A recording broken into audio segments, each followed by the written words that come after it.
অবশেষে সবার জন্য খুলে দেওয়া হলো বহুল প্রতীক্ষিত জুলাই গণ অভ্যুত্থান স্মৃতি জাদুঘর। জুলাই গণ অভ্যুত্থানের গৌরবময় স্মৃতিকে সংরক্ষণ ও পরবর্তী প্রজন্মের নিকট পৌঁছে দিতে নবনির্মিত এ জাদুঘরের উদ্বোধন করেছেন প্রধানমন্ত্রী তারেক রহমান। তবে প্রশ্ন হলো, জুলাই স্মৃতি জাদুঘরে সাধারণ জনগণ প্রবেশ করতে কত টাকা লাগবে?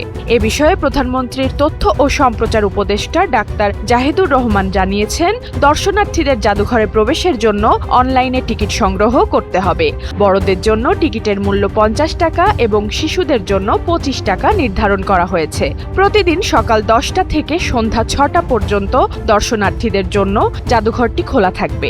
বুধবার 5 আগস্ট সকাল 9টায় জাদুঘরটির আনুষ্ঠানিকভাবে উদ্বোধন করা হলে বিশেষ অতিথি ও শহীদ পরিবারের সদস্যদের জন্য উন্মুক্ত রাখা হয়। 6 আগস্ট থেকে এটি সাধারণ দর্শনার্থীদের জন্য উন্মুক্ত করে দেওয়া হবে।